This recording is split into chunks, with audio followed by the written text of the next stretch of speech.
Hey guys, did you guys know what a support worker is? What makes a good and bad one? What's the difference between a support worker and a caregiver as well?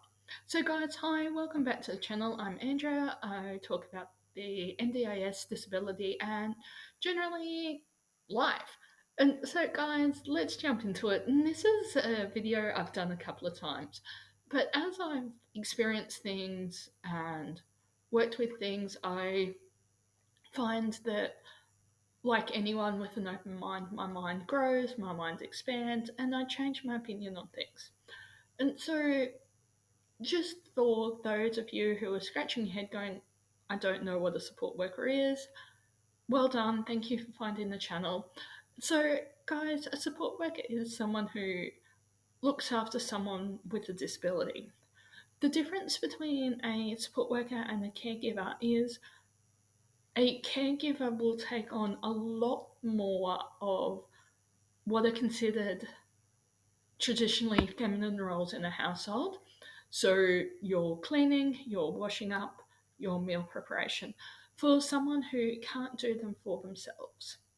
A support worker generally does work with people who are capable of doing this for themselves. There are times when the support worker will work with someone who can't do any of these things for themselves as well. And guys, a good support worker will know when to step in and to help someone, when to push them a bit further, and even when to hold them back. They will also challenge the person in a great and positive way. They'll also have a good relationship with friends, family as well. Will challenge friends and family in a respectful way. A bad support worker will do the bare minimum. A really, really bad support worker can potentially harm or neglect a client. So there needs to be a balance of what's expected out of the support worker. And there is a difference between a support worker's role, say, in a supported independent living facility or specialist disability accommodation, and someone who does drop in support or community access. So it's more common for a support worker to do accommodation of still house, so independent supported living houses, as well as community access. And that community access might be in a day centre environment, it might be one on one, so supporting that person to get out in the community and do routine tasks. So that for me today will look like I will have a support worker come, I'll meet them at the gate, I've got to go and pay a account off, then groceries, and then visit my mum and dad and introduce the support worker who'll be taking over from this support worker. So that's what community access looks to me. Community access, a lot of people become support workers thinking it's all movies, theme parks, and stuff like that. Like any job, there are hard and challenging aspects. But if you can run your own household, you can work in a still house.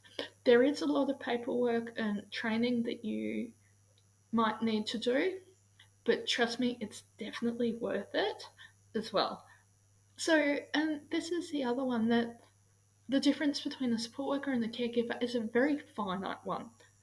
And so, a support worker will know when to care and pick up the pieces, to challenge family and friends about what they're doing to a person. But if it's something small and the person's living away, I use the example of the cream corn, of a client preferring that brand where the mother's insisting that she buys this brand because it's a price point issue.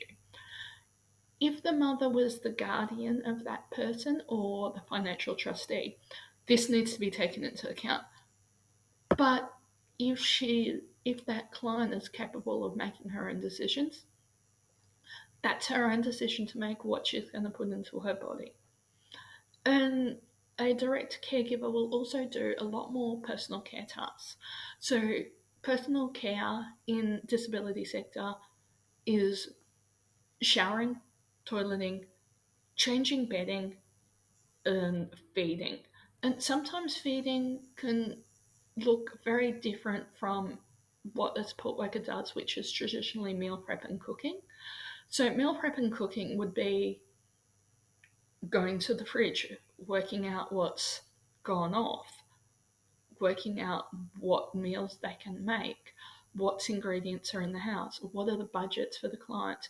It might be sitting down and working out what they're having for morning tea, lunch, if they have a food plan, food diary, needing to lose weight or to follow a FODMAP diet for their health and well-being.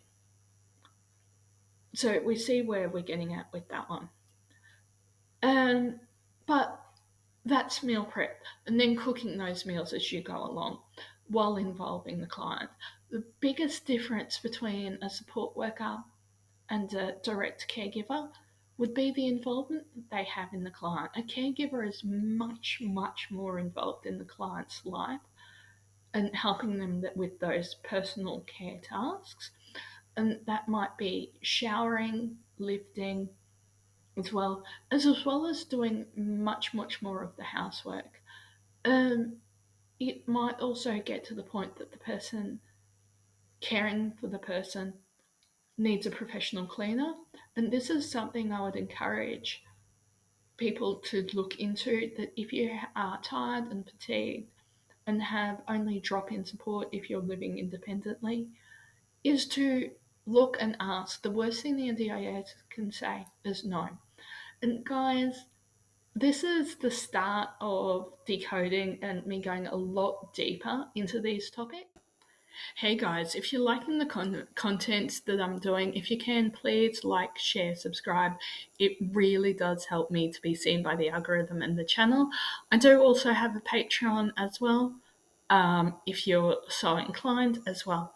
And guys, please remember that if you're experiencing abuse or neglect by your support team, there are resources available. I do put them in the description box, but I will have them up on the screen as well. And guys, please remember that you are valuable and your contribution is valued. See you in the next video.